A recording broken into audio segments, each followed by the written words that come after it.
6 races down, 20 to go. This is where, we're not a month into the season. We've had a couple of mile-and-a-half races. At this point, we would have also went through Atlanta. Atlanta is usually a decent indicator of who's going to be fast, whether it's Hamlin or Harvick or whoever.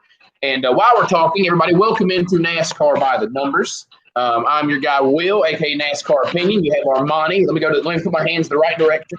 Armani at Motor Minister. We're actually discussing what we may be talking about next week.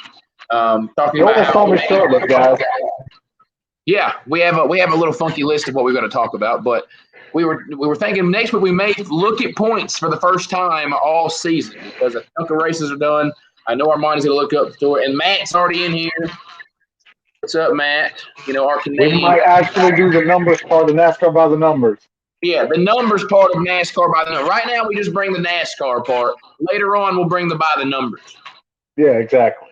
No, we have a few numbers for you tonight. So, obviously, Phoenix is in the rear view. We just had Phoenix this past weekend. We'll talk about the race here in just a minute. I want to give your take, but now, did you get to watch Phoenix? Mainly just saw I've not even saw it. Just heard the last You get to watch Atlanta this week, right? Yeah, I will. Awesome. So, but you know what? This is what pisses me off. They give me off for Atlanta, but they make me work for Bristol Dirt. They're gonna give me off for one of the most boring races of the year, probably the most highly anticipated race in decades. Now we're gonna make them work. I got PTO. I'm good. Yeah. Hey, that's a hard life you live right there. But obviously, Phoenix is in the rear view. I want to talk about the race here in a second. You didn't get to watch it. I did get to watch it. I hopefully get to watch all of Atlanta. May miss the beginning because I got to meet somebody about some wedding stuff, but hopefully I'll be back at home plenty of time before they go green. Top 5 finishers from Phoenix, the Instacart 500. Martin Truex Jr., he steals the win, which is weird because it's almost like I don't even remember him winning, but he did. I look at Martin Truex as like a really cookie-cutter winner. He just is that kind of guy. Second, Joey Logano. Third, Denny Hamlin. Brad Keselowski finishes 4th. And Chase Elliott finally gets, that team has ran fast, but they don't get the finishes. Now they finally get a finish to go along with the speed. Your boy Kyle Larson didn't win. My guy didn't win, but my guy did finish higher. So, I appreciate that. Kyle Larson just could not beat the speeding police on pit road. Had probably the best car there probably was in the field. Bashed the most cars all day for sure. Just couldn't take care of business. Larson was bored. Yeah, I'm sure it was. I need to make something entertaining here. Bubba Wallace, before we get to that you kind of hinted at something I want to talk about. Bubba Wallace had a very solid day going. They raced themselves up into the top 10, even if it passed a handful of cars in the top 10. Didn't make a terrible pit call. I can't lie. I kind of thought about it. We hadn't really seen if tires were a big difference at that point, to that point of the day. Made a terrible decision to stay out on old tires. Literally everybody and their grandmother came down pit road. He dropped like a rock. Ends up coming back and finishing 16th, which I still believe is their best finish of the year. I believe the previous was 17th at Daytona. Damned if you do, damned if you don't. Yeah, damned if you do, damned if you don't. But they did run top 10. We finally saw some speed out of 23.11, which is a good sight. That team has been disastrous to start off. And it's good to see them actually showing some speed. So that's really, really good to hear. But one thing I want to talk about is, now did you go back and watch the highlights of the race? Yeah, I saw a couple highlights. I saw the pass that Truex made on Logano. That's what I'm shocked on is I don't know how there was a highlight video in this race at all, because this race was, to me, probably the most boring race of the year thus far. I just didn't think the racing was that great. Apparently there was more lead changes than there's been in years there, but just didn't think it was a great race aesthetically. It looked really, really rough. You had a couple of guys, the Hendrick cars could pass through the field. You had a couple of guys that could make up positions. And like I said, Bubba at one point was moving up the field a little bit. But it just didn't feel very racy. And it just, again, you sit there and think, should this be the place where we determine a championship? And we've debated about it in the past, and now we kind of look back and say, man, Homestead was actually pretty good. Maybe we shouldn't have left there, but I see you got the hat on. But what say you from the highlights that you saw? Really, the only highlight was the final restart. What do you think about Phoenix being Phoenix again? I'm not surprised. I mean, Phoenix, it's one of those tracks where it's like the racing will either be phenomenal or the racing will just be damn boring. From what I've seen, the highlights, I mean, it seemed like a pretty decent race. I've listened to the last stage, on my lunch break on radio, on NASCAR app. And it didn't seem like there was a lot of, excitement going on. I mean, you had Larson charging up the field because, he's like, yeah, I got the car to do it. Why not? We'll just go through it like 300 times. So, I mean, from what I've heard, from what I've seen, I mean, the race is typical Phoenix. Like, it's not going to wow you, but it's not the worst thing in the world. It's better than 2019 Phoenix, I can tell you that. Yeah, I don't know. I don't know if it's just the package or what it is, but it's just rough right now. Phoenix, it's weird because you feel like you get a solid race at Phoenix one time and then you get a disastrous race the next time. It just doesn't make a ton of sense. But I think, again, you kind of look at it right now with this package. I just don't know if Phoenix is it. I mean, which is crazy because I was one of those people advocating, let's move from Homestead. Let's try something different. I wasn't necessarily advocating for Phoenix, but I was thinking, hey, let's try something. I personally think it should be a revolving door every year. Or come up with 4 or 5 tracks and they're on a rotation. Change it up, I think they should do that with the playoffs, to be honest. They should have a revolving door of the playoffs. But, that's very difficult with scheduling and this and that. You have to do year-to-year scheduling. Like, it's logistically, that is very, very hard to do. But, I mean, at this point, I'd rather have Homestead back, to be honest. Now it's not going to happen. Homestead is going to probably still stay. What frustrates me more is give Homestead 2 dates. Like, why are we going to Kansas twice? Why do we give Atlanta a second race? Facts. Homestead twice. Thank you. Now, the only mile and a half that matters. Atlanta with the right package makes sense to have. No. Listen. No. Okay, listen. This is a quote. Listen. This is a quote from the Motor Minister. Okay, every other mile and a half track, garbage, trash, bulldoze it. Homestead, only mile and a half track that matters. Give it 5 dates. Say that again. Give Homestead. I said every other mile and a half, boring. No one cares. Give Homestead 5 dates. All right, we're good. I'm done. All right, folks. Well, that was NASCAR by the numbers this week. So appreciate you guys tuning in for 7.5 minutes. But yeah, I mean, the way I look at it is Atlanta in the right package. You're telling me, give me the 2011 package where Jeff Gordon and Jimmy Johnson ran side by side for 15 laps. Good racing. You telling me you couldn't stomach that twice a year? That is awesome. Oh, of course I can. I'm just messing around. Thank you. So I was right. I appreciate that. I was right. All right. I appreciate that. So, again, Phoenix, the way I described it is it was meh. Wasn't anything. It'd be fine if I never saw that race again. It'd be perfectly fine if I never watched that race again. The package just does not suit well with Phoenix. Phoenix is a rough kind of track anyways. Always kind of gotten single file after a while. The dog leg is fun on restarts, but the dog leg to me is not even really as exciting as it used to be. Now with the championships on the line, we got a green, white checker. Now, I mean, oh hell yeah! I mean, the dog leg is amazing, but for what it is now in the spring race when nothing's really on the line, it's just kind of a good. So, speaking of Atlanta, obviously we are going to be in Atlanta this weekend for the Folds of Honor Quick Trip 500. Man, I really want to see Quick Trip on a race car. That is like one of the few brands I really want to see on a race car. I would love to see a QT stock car. They've been on Kyle Busch's car before as like a not a contingency, but like an associate, secondary, but an associate sponsor. I think they're going to be on a truck. That would be awesome. They need to be. I haven't heard that. No. They are on a car. They're on Corey LaJoie's car. But not as the primary sponsor. Yeah, they are. I think so. I would know if QT had a primary sponsorship. I think I saw. Well, I don't know. We got to look it up when we're done here. Like, I love the Cookout is the best sponsor in racing. Oh, Cookout. No, I'm talking about QT. But Cookout is another brand I would like to see. They sponsor Bobby Modifieds. They sponsor the Southern 500. But Cookout makes so much sense as a racing sport, especially locally, which I really want them to get into. Because we all get out at racetracks from anywhere from midnight to 2 a.m. Who is the only person – Taco Bell doesn't count anymore. Who is the only place still open? Cookout. Thank you. So anyway, apparently I need to be a NASCAR. I don't got a Cookout. Yeah, because we can't even get Bubba Wallace a NASCAR diecast in Happy Meal. You saw me tweet that the other day. So I saw that. But looking at Atlanta, Folds of Honor Quick Trip 500, very military-based thing. I don't remember all the things about Folds of Honor, but I know it's a big military thing.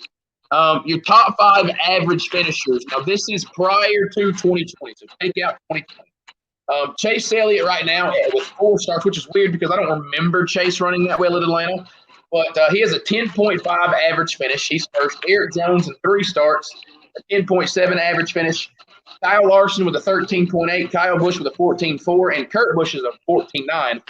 Something I noticed, based on average finishes, you normally have a lot of mixed drivers up towards the front. We were reading some of the other average finishes the last couple of weeks, and you might have a guy that has an average finish of 4th or 5th or 6th. The best average finish right now is a 10th place finish. So Atlanta really has a bag of tricks, and I feel like maybe something's off on here. Maybe this was weird. I don't know if I read the wrong list because Kevin Harvick is nowhere near to be found here. But well, you got to remember this. Harvick always ran well, but for a while, it was always the finishes that were just lacking. Here's what changes. Here's the top 5 average finishes between 2018 and 2020. All right. Kevin Harvick with a 2.0. Martin Truex Jr. with a 3.3. Brad Keselowski with a 4.0. Kyle Busch with a 5.0. And Kurt Busch with a 5.67. So Kurt Busch, probably another value pick this weekend. That team has had speed, another place he runs well at. And then looking at your last 5 winners, Jimmy Johnson, back in the day when he'd actually win a race, he won in 2016. Keselowski wins in 17, Harvick in 18, Keselowski in 19, Harvick in 20. So there's been a little pattern between Keselowski and Harvick the last handful of years. So first, just looking at it, previewing Atlanta, we know the old surface. They've still saved the old surface. We know it's going to be bumpy and cars going to be everywhere, and the restart's going to be wild. Then it'll probably thin out. Kevin Harvick will probably let off coming off of turn 4 and not pick it back up till off of turn 2. That's how fast he'll be. But what are you looking for this weekend? Any particular drivers you're looking at? What are you looking for in the race? I think it's going to be the same as it was last year, the same it was in 2019. It's a little bit of a different time because in 2019, it was the second race of the season. In 2020, it was run in June.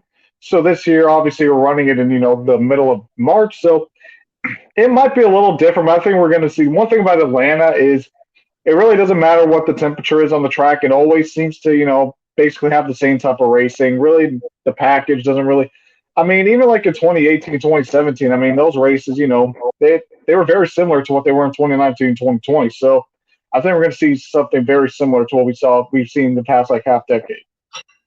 Yeah, I think Atlanta could be kind of what we've seen the last couple of years. You're going to get wild restarts. You're going to kind of thin out. You're going to have to wait for the stage break. You have to wait for a random pin, something like that to happen. We'll see who's up front. I would imagine Harvick. If Harvick does not run well this week, Harvick is a guy you really got to watch. But this time, it's really different than what you typically would watch Harvick for. You typically just watch Harvick because he's going to be dominating the race and leading by 4 or 5 seconds. Now I look at it as if Kevin Harvick struggles this weekend with speed, there's issues happening at Stewart Haas Racing because they've been kind of slow all year. They haven't really been around. Daytona, I thought they were going to have blazing speed. They came with some killer super speedway cars. And then Harvick has just been kind of off of it, and he's still the leader, obviously. Custer's had some moments. Briscoe's had some moments. Eric Almirola's Eric Almirola. If Harvick struggles again this weekend, it's a major red flag to me. There are some other things going on with that team. But I'm like you. I think it's going to be traditional what we see. I don't think we're going to see anything new here until the next-gen car comes along, and hopefully that provides us the racy Atlanta that we know can exist. So hopefully that'll bring that out. But now, obviously, that gets us to who do we have going to victory lane? So who is your pick this weekend to go and win the 2021 Folds of Honor Quick Trip 500 in HOT-lanta? I'm trying to choose between 2 drivers. Now that you mentioned that Keselowski and Harvick pattern, I was going to go with Keselowski, but I really don't like the idea of having a pattern over and over and over again. So you know what?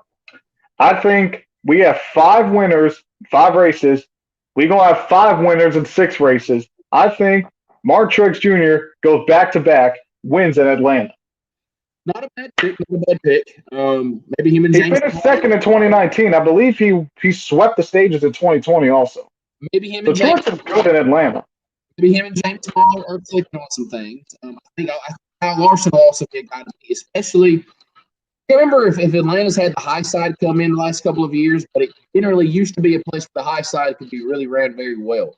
So if maybe Kyle's able to flirt with that, I think Kyle could be fast. But I'm going to go back to the kindergarten days when you saw a pattern, you stuck with the pattern. All right. Brad Keselowski is going to victory lane this weekend at HOT-lanta. We're going to have 6 winners in 6 races. The reason I like this pick is, for one, obviously good at Atlanta. History tends to repeat itself a lot. Keselowski has been fast. That team has had speed early parts of the year. They just haven't been able to close the deal. So aside from the road course where he just didn't know how to work the brake pedal for whatever reason. I have Keselowski going to victory lane, and he's my pick for this weekend. So with that being said, let's get to the fun part of the night. We were thinking about what can we do to have a little bit of fun this week. It wasn't a huge news story. Again, we had Phoenix. Phoenix wasn't anything major. So we decide, I don't even know what we're going to throw hands. We're going to throw hands. Me and Armani are going to fight each other live. All right. Now give me about 7 and 8 hours. I'm going to get in this place and go back live. Well, we are going to talk about the top 5 scuffles in NASCAR history. Now, there is a qualifier. We took out the most obvious. Cale Yarborough, Donnie Allison. I believe that's the 2 that were in it. I know it was Yarborough and Allison. Back in the 79 Daytona 500 TV, Daytona 500, they ran together on the last lap. And the classic call of "There's a fight." We're taking that out of the equation because that's going to win bar none. All right, that will never be topped. It helped define the sport. It helped bring in a new audience. Iconic moment, maybe the most iconic moment in NASCAR history. But that will never be replaced. There's not, it's above the list we can come up with. It doesn't deserve to even be cut. But we did go over our own list ourselves. Again, top 5 fights/scuffles. We're going to go number 5 to number 1. Now, me and Armani both have a molded list on this. We had a talk a couple of days ago. Said, "Hey, what do you think? Let's come up with a list." So let's get started. I was in the McDonald's drive-thru while we were doing this. He was. I heard him order chicken nuggets, and I couldn't believe what was happening. But anyways, hey man, the nuggets be fire. Let's start off with number 5 on the list. And Armani, this involves. I'm going to kind of hint at it. You're going to tell us what it is. This involves a former multi-time Cup Series champion and a former Cup Series pretty boy, but they did not fight each other. So, tell us who number 5 is. I'm going to be honest, I kind of just went brain dead, so you're going to have to take it on this one.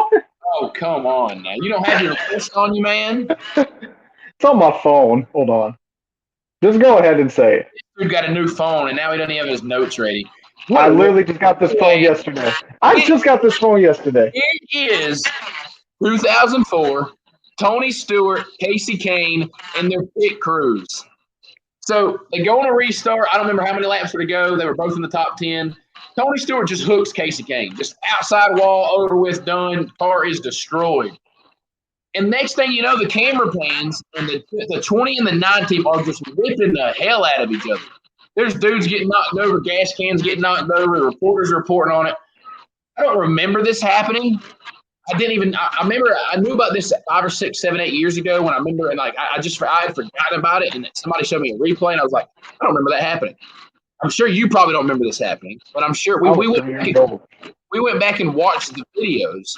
So what say you about these 2 pit crews just beating the hell out of each other?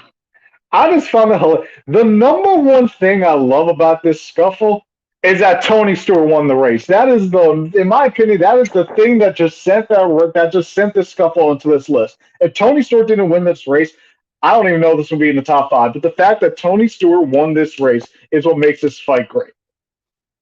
I don't even know if he acknowledged it in victory lane. I think I remember looking for that victory lane because you would think Tony's going to say something. I don't think he acknowledged it. I don't remember 100%. I'm sure I was watching this race. I just don't remember. I don't remember it coming from when I was younger. I remember spotty moments, so I just don't remember this happening. I was 10 years old, or about to be 10 years old when this happened. So, I mean, it was a long time ago. But yeah, almost a decade and a half ago. Or over a decade and a half ago. Yeah, it was a long time ago. But I thought it was cool because a legit fight. The reason we put them on the list is they were really throwing some haymakers, really hitting each other. It wasn't one of those just, I'm going to shove you, and I'm going to pull on your fire suit, and I'm going to pretend to do something. And then we're going to get separated by officials. No, they were swinging. So we put that on the list. Do you have your list up? I got it. All right. So this time, let's hope this works, folks.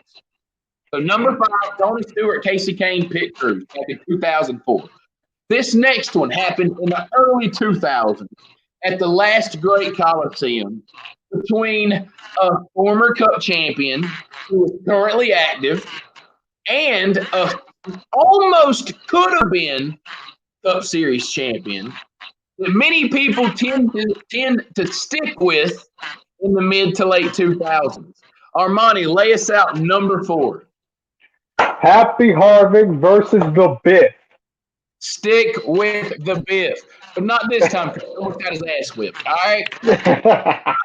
I don't think I was watching this race because this was 2002. So this one I was first really kind of getting into NASCAR. So I'm sure I wasn't watching a ton of Busch Series races. First of all, I think Harvick had the iconic ET Moonlight car, which is fire. If you have not seen the paint scheme, fire paint scheme. Just look up Kevin Harvick ET29. And yes, ET the alien. So they're going. Biffle just dumps them from pretty much. He gets under them and just wrecks. This is back when Bristol was Bristol and you had to be on the bottom. They were both battling for the bottom. I don't remember if Harvick went down or Biffle just didn't give, but Biffle jumped the 29 car. Kevin Harvick literally went up in either the pit box or the hauler and waited for the race to finish. There was like 50, 100 laps left to go. Like there wasn't just 5 laps and we're going to talk about it. Kevin Harvick waited, all right? And then, Armani, I'll let you proceed to tell what happened next. So, Harvick's on top of the car. And then I remember, like, I think it was Alan Bestwick was saying it on the broadcast. He's like, NASCAR officials are telling Harvick to get off the car. So Harvick's like, I bet. And then this man jumps like a spider monkey off the car and then just grabs Biff. And he's like, you could see it in his. I think he was wearing sunglasses, but if you could take the sunglasses off, you could just see just like the look in his eyes, like I'm gonna get you, I'm gonna get you, and it was just intense. Kevin Harvick is this single-handedly is like probably the one thing that has to this day.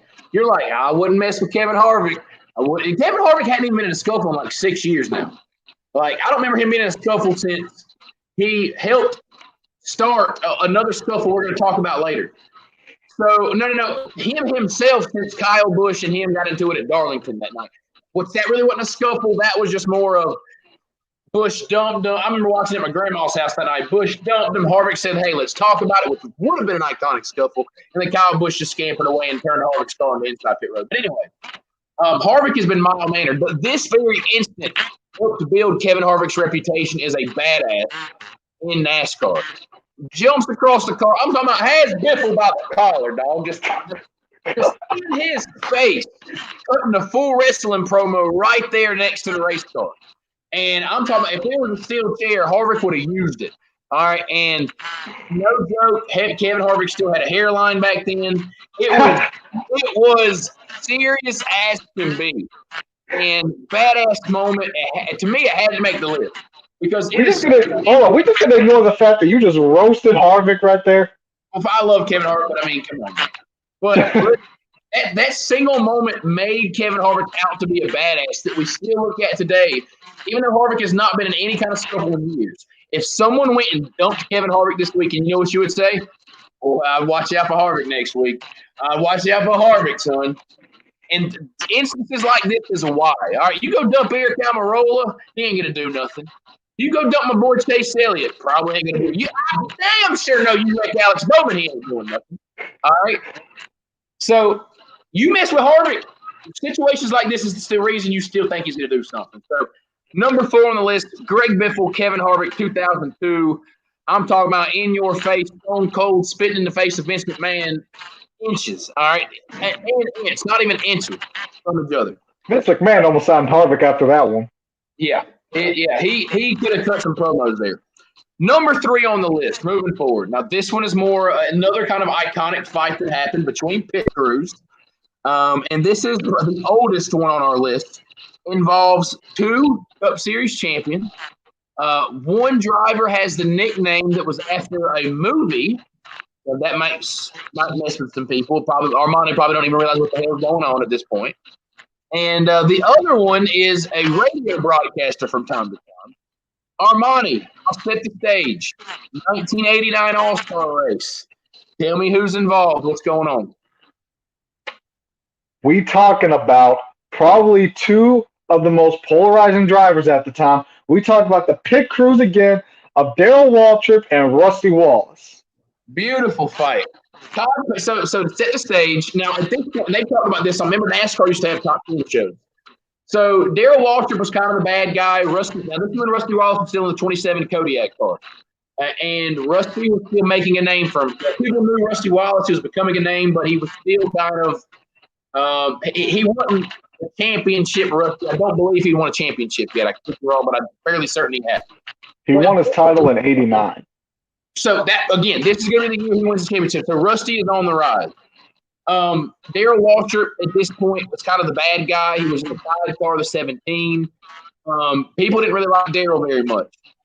This single wreck changed that. They're battling for the All-Star, and Rusty Wallace just dumped Darrell Waltrip off the turn 4. I don't think it was the final lap. It might have been. It might have actually been the final lap. He dumps Darrell Waltrip, just completely spins him right there on coming off the turn 4 at Charlotte. Rusty goes on and wins it. This creates the line. I hope he chokes on that money or chokes on the million, however much the prize was. And it kind of flipped it. The fans were on the side of Darrell and didn't so much like Rusty. But what made it better is they're about to push Rusty's car to victory lane.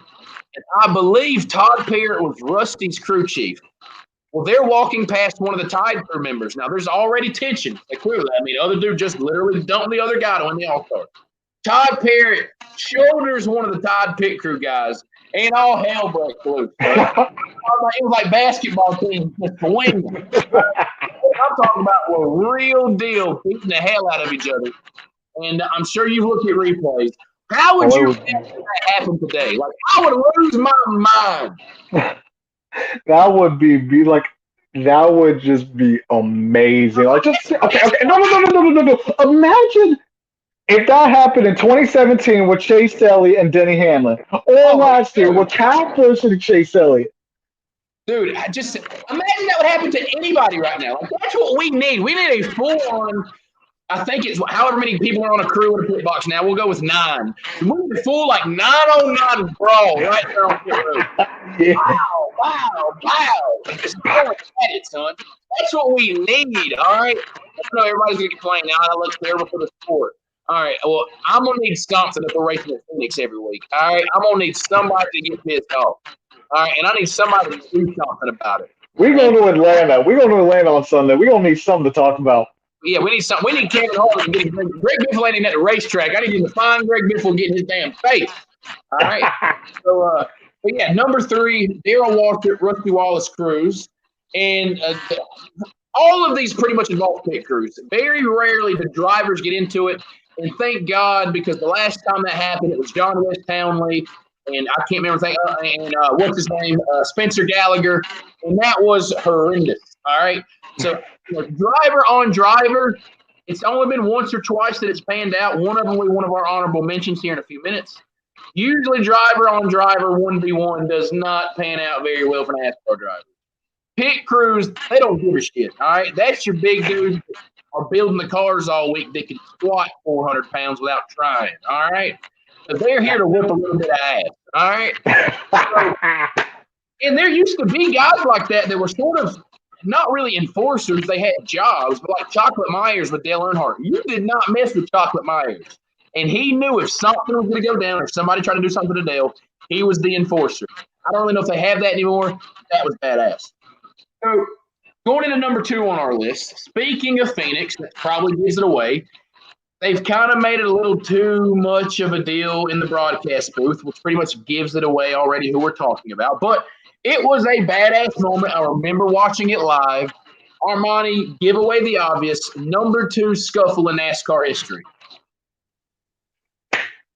Our 2 broadcasters for Fox Sports, Jeff Gordon, Clint Boyer, 2012 Phoenix. Probably the reason Clint Boyer is the 2012 champion. First of all, Clint Boyer was nowhere near to winning that championship. He was like 28 points before that crash. Points out, man. What do you mean 100-something points? Like, go before that crash. No, I'm talking before that crash. It would have taken Keselowski to have a complete DNF. I remember it because everybody was freaking out about championship. I was like, dude, we wasn't going to win this. Jeff Gordon said it on Sunday on the broadcast. He says, dude, you weren't going to win that championship. He wasn't going to win the championship regardless, unless Keselowski just blew a motor. But I'm not going to set the stage because we all know. If you don't know, they showed it this past weekend. If you want to know, if for whatever reason you're still a NASCAR fan and you do not know about this somehow, just look up Jeff Gordon versus Clint Bowyer. Great situation. Bowyer kind of moves Gordon up into the wall. Gordon said, I'm on video game mode this stuff, and I'm just going to jump you and everybody around us. All right? Prop the rear. Still badass, though. All right? Gordon goes to the garage. The most badass part is Clint Bowyer running through the garage to come get Jeff. Now, most people, when that happened live, thought that Jeff Gordon was getting his teetotal ass whooped. If you watch the replay, Gordon was actually not in the main scuffle. There was somebody that grabbed him, was literally hugging him as he was being angry. They forced him in the hauler and told him to go sit down. Now, Jeff says himself he wasn't coming out of the hauler, which wasn't surprising. Also, I don't think Clint was really going to do too much about it. Clint runs all the way there, and my favorite part is Clint pointing in the hauler, and they're like pulling Clint back. Clint crew members are wailing on each other. There's tires knocked down. I remember what a badass moment. That's what we need, man. So what did you think? Now, were you watching it this time? And live, that was like 9 years ago, so I don't even remember what I was watching 9 years ago. But I remember. NASCAR at that point. Oh yeah, of course I was. I've been watching NASCAR since like 2005. Oh well, then there you go. I remember watching it live because I'm an OG. All right. I remember watching it live, and it was badass. I was like, man, I hope Gordon ain't getting his ass whipped right now. But, I saw, man, what I talked about earlier with like Harvick, you can see like the death stare Harvick gave, Biffle. That's the same thing. Like when Bowyer just pointed, he's like, "You're gonna die tomorrow. You're gonna die." Ran, and then hey, you know what was even more iconic? That's like the most running Bowyer did in his entire life. You know what was? His actually running with like 20 beers he's drinking every night. You want to know what was even more iconic? What? One, Clint Bowyer didn't do shit. Two, Jeff Gordon won the next race at Homestead. He goes out in the 20 years of DuPont, silver and orange paint scheme, dominates and wins at Homestead, his first one and only win at Homestead in his entire career. He's the GOAT. Why can't he win more at Homestead? Because you just said he's the GOAT. What's he need to win more at Homestead for? So there you go. Even more iconic. So this leads us to our number one. Again, we excluded the obvious. The obvious is the 79 Daytona 500, Yarborough Allison. There's nothing going to beat that. So we weren't even going to put that on the list because we wanted to have fun with it. That's God-tier level NASCAR scuffle. It will never be touched. There may be some that get close, but there will be none that ever impact the sport as Allison and Yarborough beating each other's ass on the back stretch at Daytona after wrecking each other after they could have just literally finished first and second at Daytona 500. And that is, let's recap the list. Number 5, Tony Stewart, Casey Kane Pit Crews, 2004. Number 4, 2002 Busch Series at Bristol, Greg Biffle, Kevin Harvick. Number 3, the 1989 All-Star race, Darrell Waltrip and Rusty Wallace, their pit crew. Number 2, Clint Bowyer, Jeff Gordon, Phoenix. But here we are, the granddaddy of the modern era. Dude, there are times that I literally just get on YouTube and look up this scuffle just to get my blood hyped, all right, just to get some adrenaline. I remember watching this live. I go back and watch it. I still get goosebumps when I watch this on replay on YouTube. I'm not even going to give a hint. Just drop it. Who was number 1? 2014, Texas. Brad Keselowski versus Jeff Gordon. Jeff Gordon and Brad Keselowski. People shit on my man Jeff. He was a certified badass. He is in the top 2 on this list. Top 2. All right? People can hate on him all they want. Jeff's out here whipping ass, dog. Not really, but still. They would have whipped ass with Bowyer. So go back. If you're new to the sport in the last few years, please, for anything you do. And God, how amazing does it go back and think, man, 2014 was actually a pretty badass year. Go back, look up Jeff Gordon, Brad Keselowski. That's all you got to type in. Let YouTube do the rest. They got it, all right? You will see them at Texas. They get 3 wide on a restart. Now, mind you, Jeff Gordon had probably had his best shot at a championship since 2007. Gordon was a favorite. It would have not been – people remember how dominant Harvick was. If Gordon would have won the championship in 2014, it would have not really been a shock. In fact, if they would have done the normal points format, Jeff Gordon would have been your champion in 2014. They're going 3 wide on a restart. Keselowski, I don't remember who was on the bottom, but Gordon was on the top.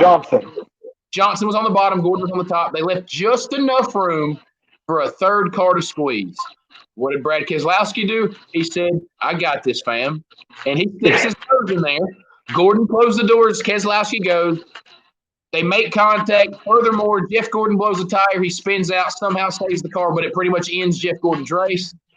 It didn't necessarily end his championship, but because of his finish, he pretty much didn't end up running for the championship that year.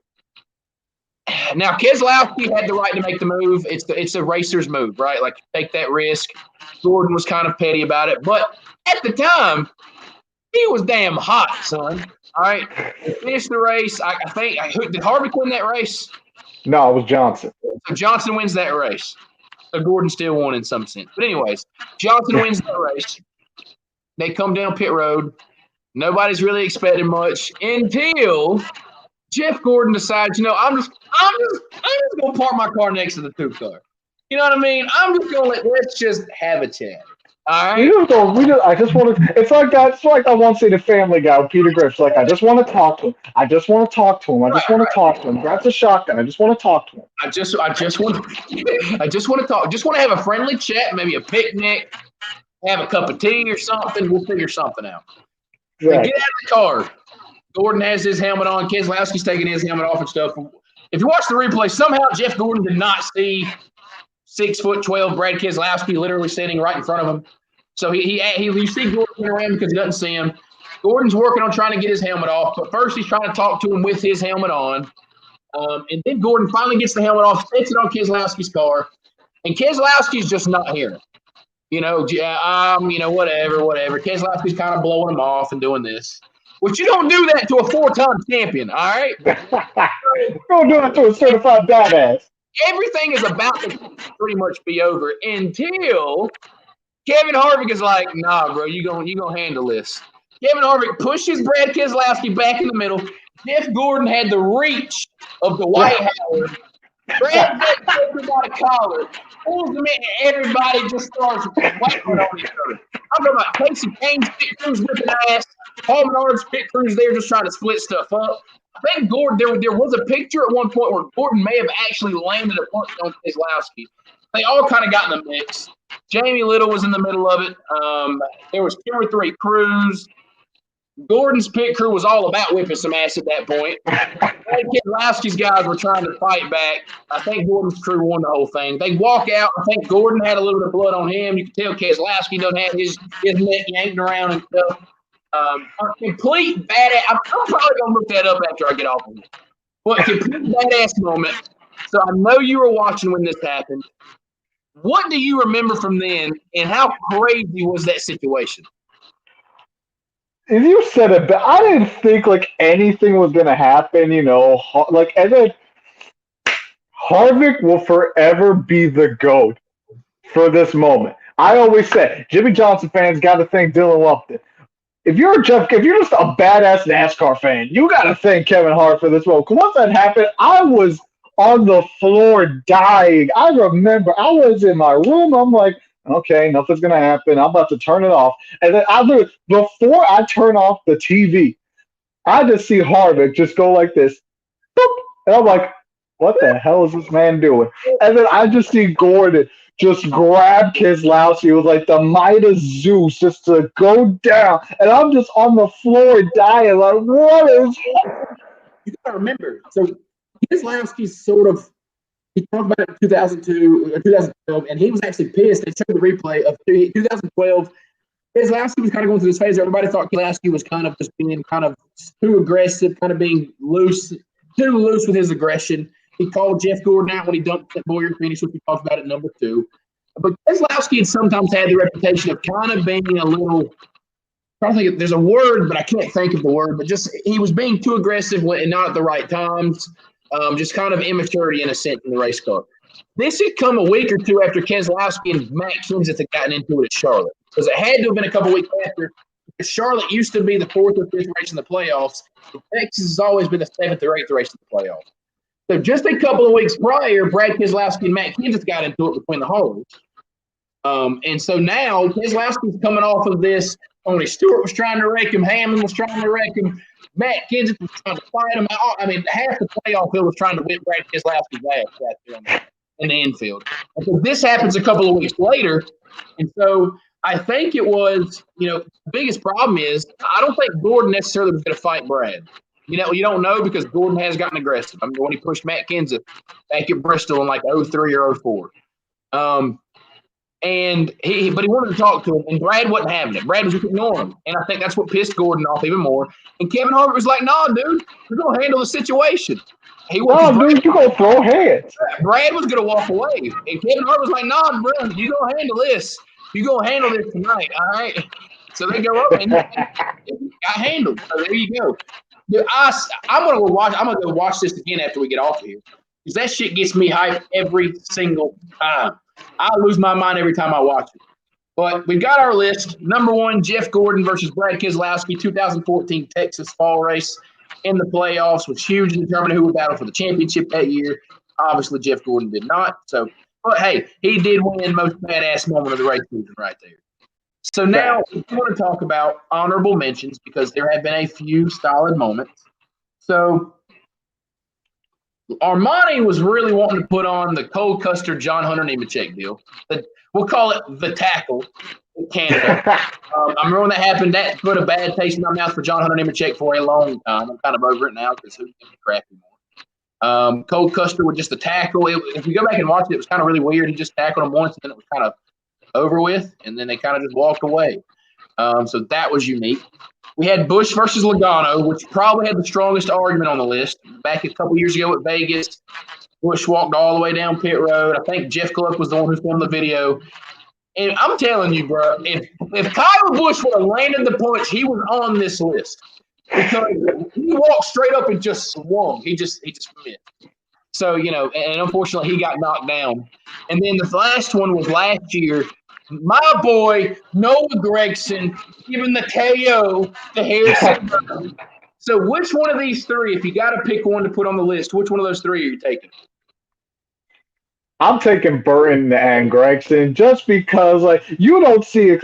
Burton just shoves him, and Gragson, "No, fam, I ain't having none of this." Well, bah!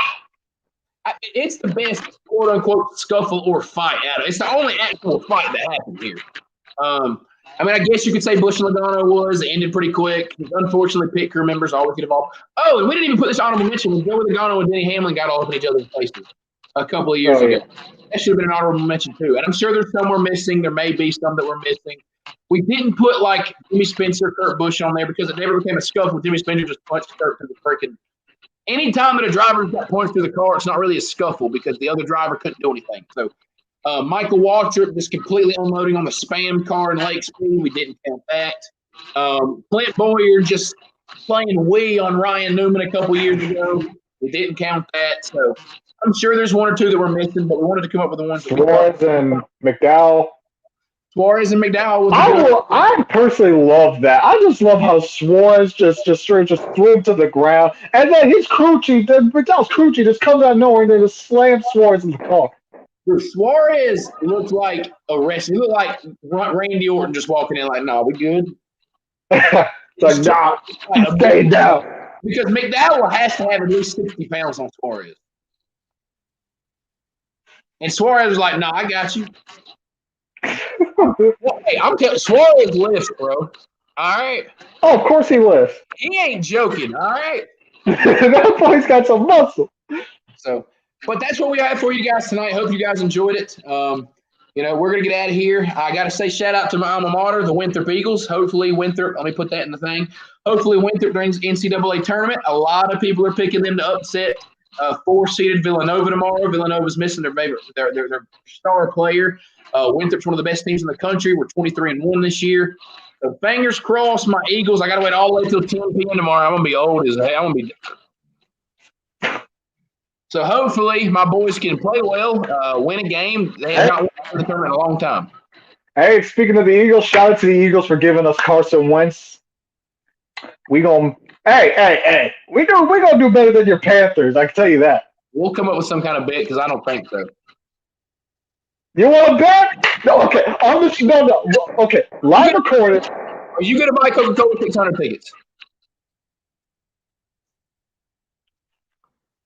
What is that? 2 months? It's in May. I've already got mine. All right, so that's a no. Anyway, hey. Okay, well, stay it anyway. Here's the deal we'll make. Here's the deal we will make.